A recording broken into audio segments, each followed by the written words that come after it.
Hello, this is Greg Risterman from Olympus.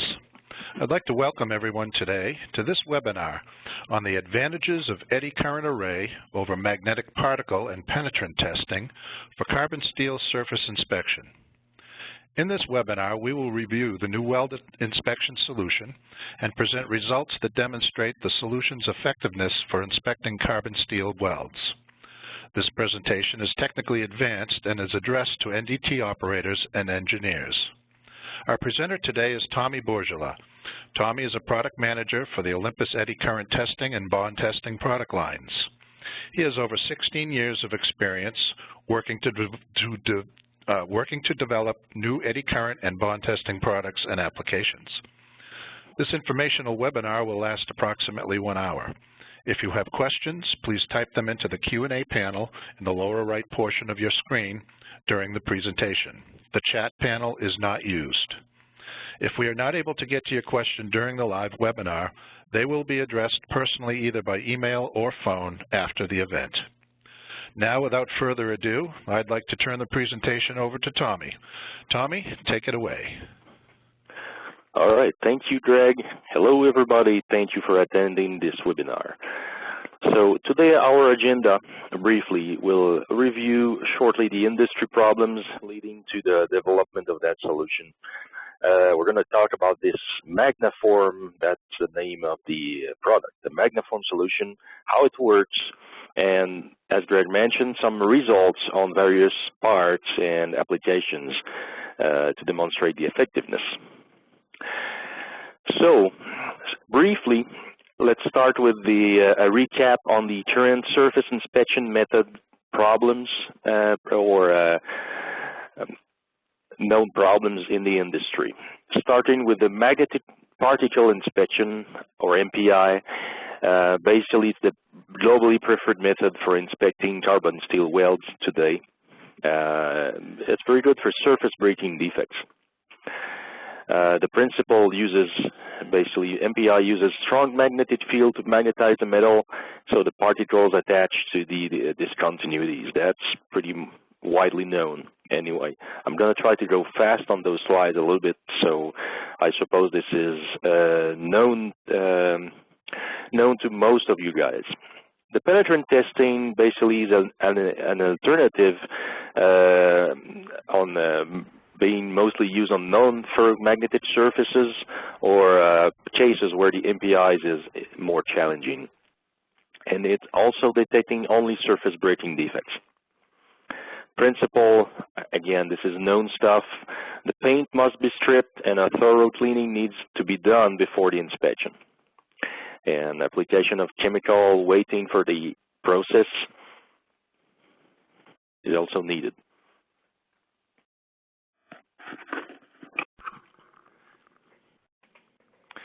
Okay, the paint removal is also significant because it needs to be removed before the inspection and also reapplied after the inspection. There are liability concerns from removing the paint because it exposes the bare metal, it's accelerating the corrosion, it could create contamination issues. Well, this is not the case for all applications, but it certainly is a concern for the most critical ones. So, in a sense, the reliability is compromised from the inspection itself, from the paint removal.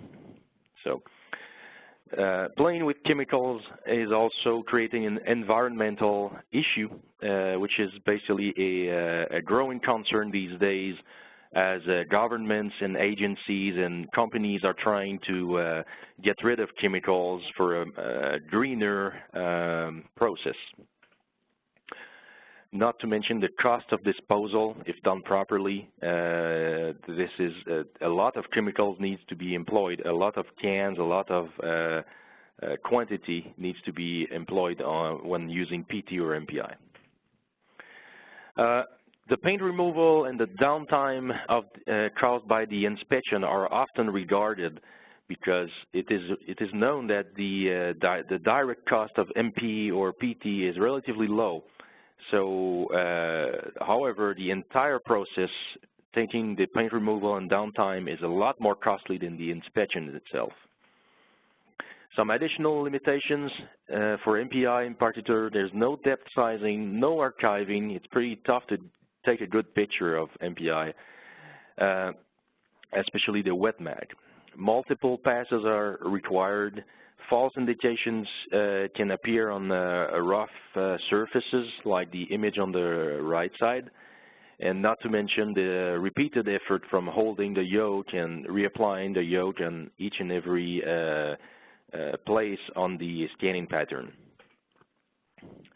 So on the PT, specific to the penetrant testing side, what we refer to dirty cracks, or a crack that's been either previously inspected or has basically something in it, will prevent proper penetration from the die, so challenging to detect. And that's also true with SCC, stress corrosion cracking. If it's tight enough, if it's not really open and severe, it could be really challenging to detect with the penetrant testing, at least the visible form of it. So, as a summary, MPI and PT, they're very simple to use. That's going to be tough to beat how easy they are to use in the field. They can be applied to various parts or geometries. They're widely used. This is very well accepted. They're well suited for bare metal. So if the paint is removed, if it's ferromagnetic in particular, the MPI is the way to go. They have great sensitivity and resolution, especially the MPI provides a great image. The direct cost is affordable, definitely. However, when looking at the negative impact, while that explains why the industry is trying to replace those technologies and why you are so many attending this webinar, I suppose. The paint removal causing a lot of issues, the chemical issues, the bare metal and the liability, the downtime of the entire process, and the cost of it. The absence of sizing is certainly another issue.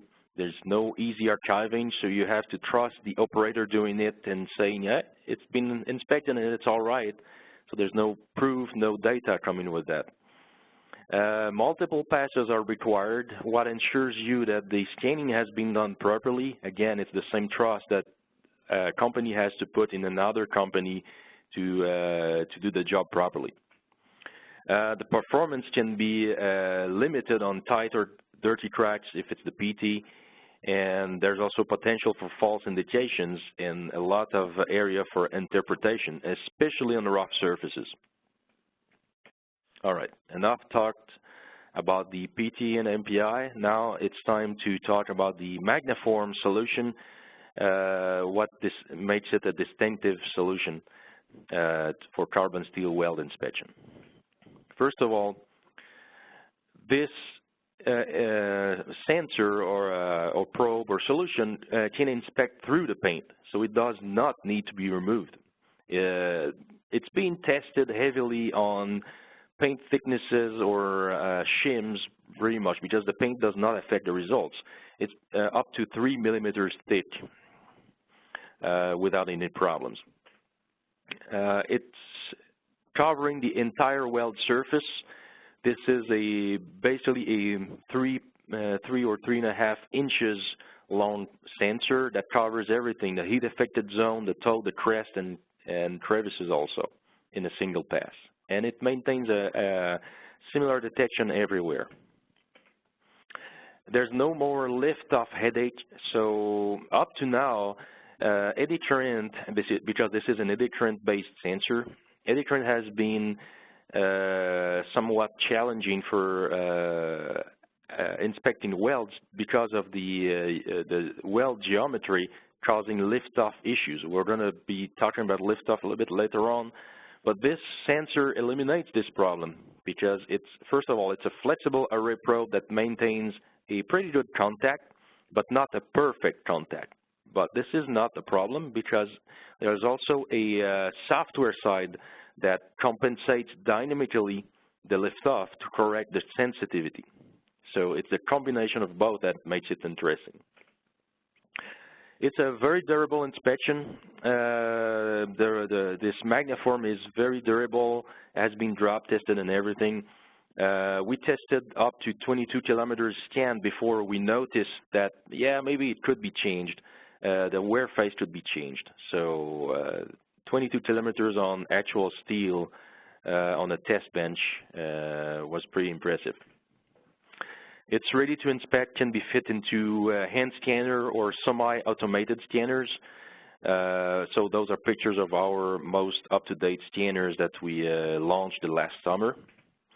And it's working well on pressure vessels or pipes or pipelines. There's also a motorized scanner that can handle this probe.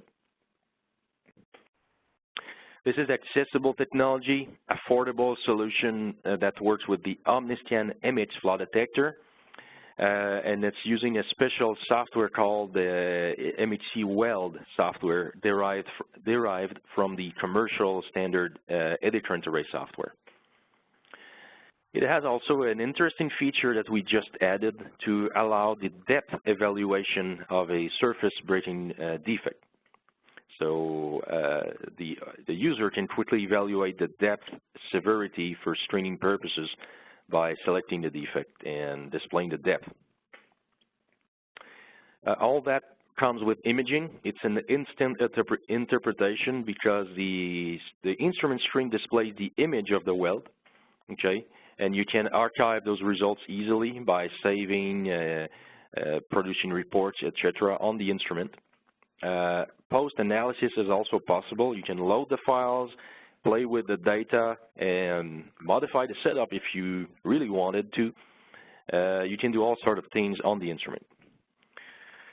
So how it works, we're going to focus a little bit on the probe to explain how that solution works. First of all, the basic elements, there's the actual cart called the magneform. So where's the magneform? That is the actual cart holding the probe. The probe is an eddy current array probe, so we're going to detail that in a few minutes. There's also a position encoder and a cable for that position encoder. So if we keep only the probe itself has a detachable connector. First in the industry, really, for a portable product having eddy current arrays in it, it's the first time that something detachable comes. It has a pre-shaped, what we call wedge, it's basically a plastic shape, and a sensitive face. So the wedge can be easily removed without the use of a tool in 4 easy steps. Basically, the sensitive or the wear face is employing Velcro that you can easily detach and slide the wedge off and put a new one in. Currently, we have 4 wedges that fits most pipes and vessels, and there's a flat, there's a large internal and external, and there's a smaller external wedge also. And the exact diameter do not need to be fit to the actual component because of all those the possibilities that the solution offers, such as the dynamic lift-off compensation. So the sensor itself, we're getting into more details of the sensors.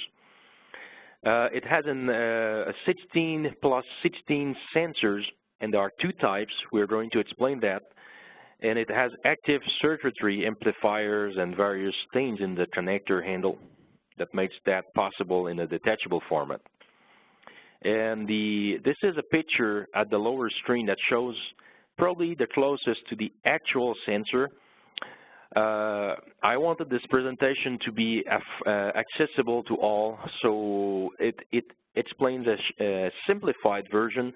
If you want to know exactly how the sensors are done, you could ask the question, we could email you some additional presentation, but I'm not going to go in very much detail as far as how exactly electronically or physically the sensors are laid out. This is a simplified form of it.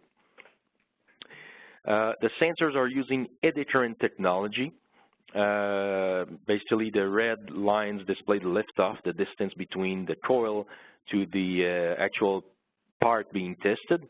And this is possible because this eddy current is using magnetic coupling, and it's great for surface inspection. The benefits of eddy current: it inspects through the paint, it requires minimal surface preparation, it's suitable for metals, including carbon steel, and it's certainly easy to use. This Magnaform sensor has two sensor types. The type 1, let's call that the crack detector, and the type 2 is a lift-off gauge. The type 1 sensor, this is an actual image from a patent application up there. Basically, it's a PCB equivalent to a cross-wound coil, for those familiar with that. It's ideal for carbon steel. This coil is certainly probably the best for carbon steel, and it's widely used in its non-PCB form, at least, in the weld ECT probe, such as Welds scan, which is a name widely known. It easily detects surface breaking defects, and it detects through the paint, but it is also impacted by the lift-off. So that was type 1. The type 2 sensor is another eddy current sensor, okay? It's a PCB version of a sliding probe, for those familiar with it, and it's a stable lift-off measurement. And that's as far as I will go in terms of detailing the sensors. If you want more details, we will be happy to answer your questions or email you additional presentations. So back to the sensor types. The type 1 is combined with the type 2. So the crack detector and the lift-off measurement, they are combined in a new process called the dynamic lift-off compensation. And this is performed in order to have a compensated crack signal out of a raw crack signal and a lift-off measurement. It's dynamic because it is real-time software processing in the instrument. As you scan, you have dynamic lift-off compensation. It increases the sensitivity of the crack detectors when the lift-off is increased, as opposed to the opposite physical phenomenon. As example, if there is no or minimal lift-off, the gain is normal, but if there's more lift-off, there's more gain applied to the sensors. This is done to maintain a uniform sensitivity independently from the lift-off, and it's good because the lift-off is mainly produced by the weld geometry, which is certainly not very much predictable. Again, those sensors are independent, so imagine 16 independent crack detectors. Obviously, to simplify, I've laid out only 3 there on the screen. So they are overlapping. So there's also 16 independent lift-off sensors. And when they are combined, it produces 16 independent dynamic lift-off compensated channels. So if we apply that Magnaform scanner or probe on a weld, the actual probe sole or sensitive face is represented by the thick red line on the screen. So you can see it's being fit roughly to the weld surface, but not perfectly. In the toe of the weld, there is increased liftoff, and in the areas like in the heat-affected zone, the contact is perfect, but not everywhere.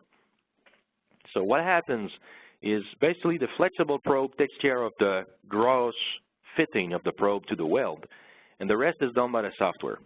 So if we represent the amount of liftoff by the icon I used, which is the ruler, okay? So small ruler means no liftoff or minimal. Big ruler means a lot more liftoff. Okay, so in areas in the toe of the weld, there's more liftoff. In areas where the contact is good, there's less liftoff. The crack detection is going to be the opposite. When there's less liftoff, there's more crack signal. When there's more liftoff, there's going to be a lot more or a lot less crack amplitude. So when combining both the liftoff and the crack signal, we obtain a reliable compensated crack signal. And this is what is displayed on the instrument screen, is only the compensated signal. The representation uses live impedance plane, which has been introduced in the latest embodiment of MHC of the Eddy current array equipment.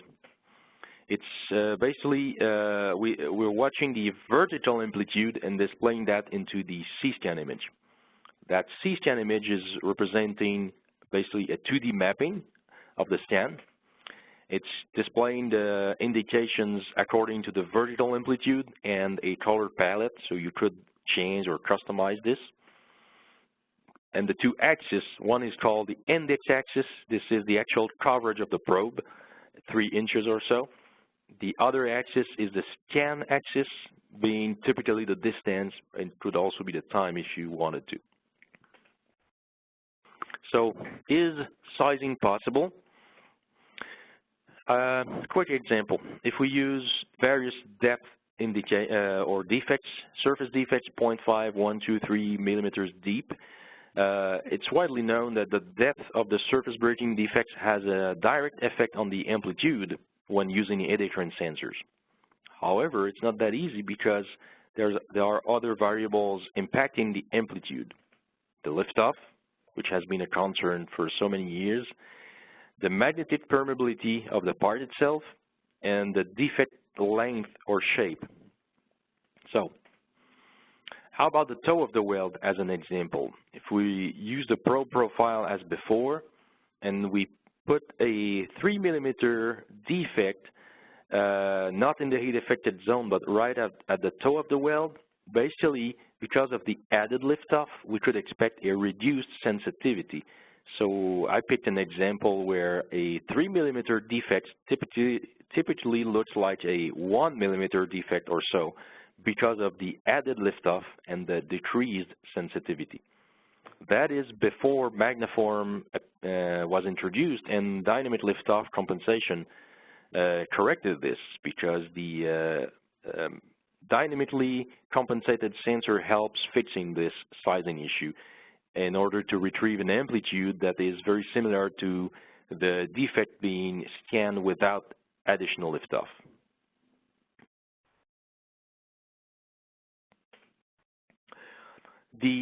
Because of that, the depth evaluation is possible. So how that works, basically the user or operator would pause the instrument and use the selection cursors.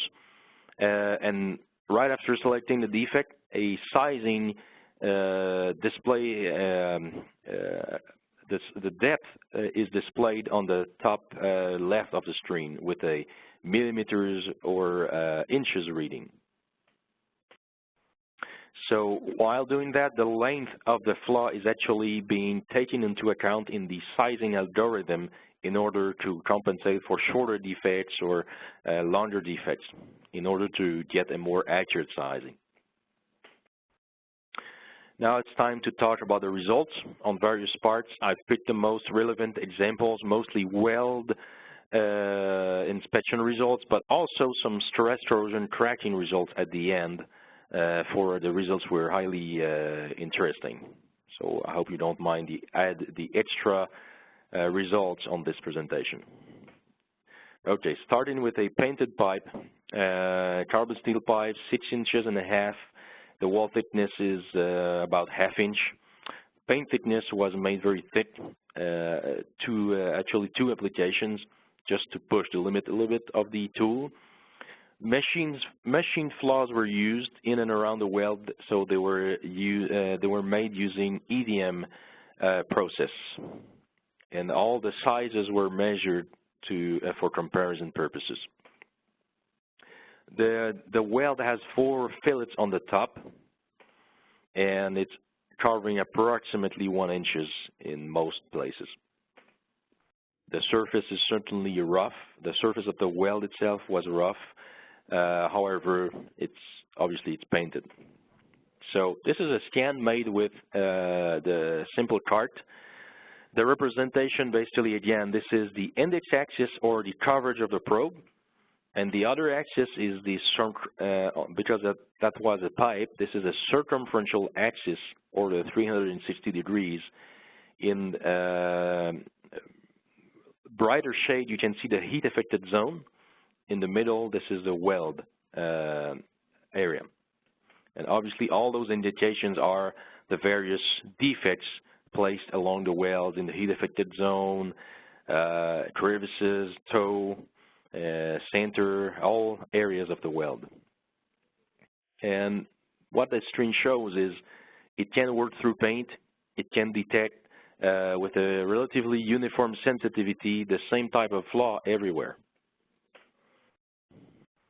Another example here, a painted coupon with a little bit smaller dimensions where the thickness is 3/8 of an inch or 9 to 10 millimeter. The paint thickness 3/1000 of inch, and the flaws were also induced here. So 3 flaws. One is a defect in the toe, linear defect, easily detected. One is transverse, and the porosity actually was not detected. This tool is not great for the porosity. It's very good on cracks, but the porosity still needs to be done with a visual examination. We pushed the limit and created an additional sample requiring a extra roughness on the actual weld. So we went with a 12 inches or so plate, half-inch thick, no paint, but there's a protective varnish on it, which is 2 to 3 thousandths of inch thick. The flaws were induced by a special process while welding. There are flaws everywhere, including the undercut. And again, this weld has been very rough with, I hope the image can convey that. They had to use a buffer to smooth the weld on some areas, but they didn't care to make it very smooth. They really went quickly there to preserve the roughness, so we could really challenge the tool. There's 4, again, this is a 4 filler passes, probably 1.5 inches thick weld. The drawing, I hope you can see something on the drawing. There are some 10 millimeters, 15 millimeters, and 25 millimeters long defects pretty much everywhere and in the undercut. So the next screen, I have some detection results. There's a center line crack, 10 millimeter. There's a crack in the toe, 10 mm. There's another crack in the toe, 15 millimeter. And the lower string defects are also detailed. There's a crack in the undercut itself that is still detected, and there's a couple dimension cracks there, and the undercut itself doesn't. This one has been performed a little bit. This one is a little bit severe, but it does not show the red shades there. Another challenging aspect is detecting longer defects. That's been relatively tough to do with Eddy current up to date. This is an example with carbon steel plate, 3/4 of an inch thick with a large radius. There's no paint. That's because it's been previously removed through MPI, and there's the presence of a continued long crack in the toe. This is a mag particle scan of the exterior and interior. And this is the magniform scan of the exterior, showing the defects on each side of the weld, and this is the interior of the weld, same thing. Otherwise, this screen would have been pretty much white or gray. Now, some examples with stress torsion cracking. This is a 1/4 inch thick pipe. There's no paint because it's been removed previously to do the PT. The actual SCC has been marked by hand. That's me marking with a Sharpie where the SCC was, so I could take a picture for comparison purposes. So that on the left, there's a picture of the actual marks where it's been. And you can actually see the cracks into the Sharpie marks, and the SCC results on the right side from the magniform. So we pushed the limit a little bit. We went on denser stress torsion cracking, and this has been very challenging to detect on with using PT. I think pretty much this plate is full of SCC everywhere. You'll see a magnetic particle scan after. The PT has been revealing only one track, and without any further ado, here's a wet mag results. Okay, those are localized pictures, but of course you can imagine the entire surface is pretty much the same. And this is some one of those areas being scanned with the magniform, revealing pretty much everything, including distinction between the depth of the most severe colonies.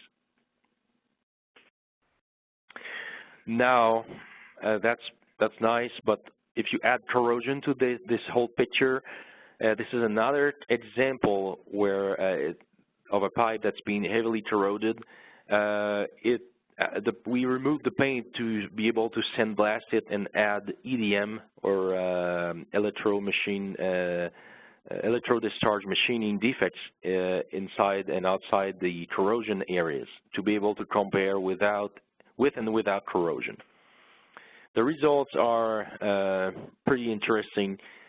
Obviously, the EDM defects are well detected when they are outside the corrosion, but what is the most interesting fact here is that the lower screen on the right basically would typically show as bright red because of the added corrosion, but right now the magniform, because it cancels the liftoff or dynamically compensates it, was able to detect that EDM in one of the worst corroded areas.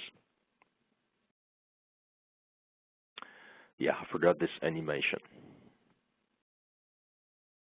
So the corroded areas were tamed or reduced, significantly reduced from the dynamic liftoff compensation.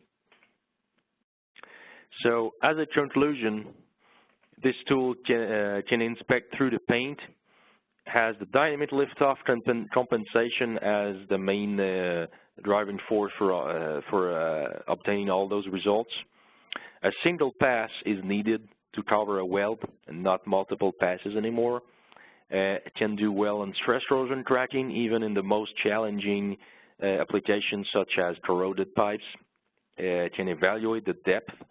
The word evaluation is important. This is not a precise depth sizing, but an evaluation, so more as a screening purposes. So if more advanced sizing is needed, something like UT can be used. And certainly is a great tool, magniform is a great tool to have the imaging and the archiving capability. So I hope you enjoyed this webinar.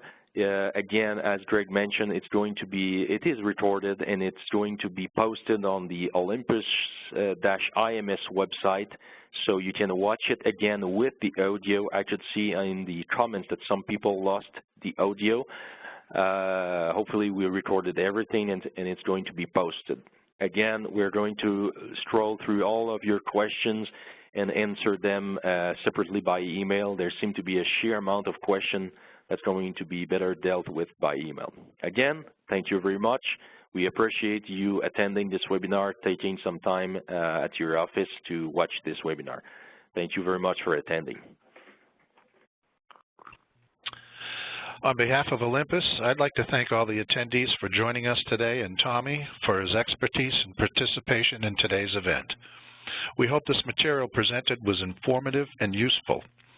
This webinar, along with a Q&A, will be archived on our website at www.olympus-ims.com. Everyone who registered for the event will receive a follow-up email, whether you attended or not. And that follow-up email will have links to the archived presentation so that you can listen to it again. That's going to do it for today. I want to thank you again for attending, and we'll see you again next time for the Olympus webinars.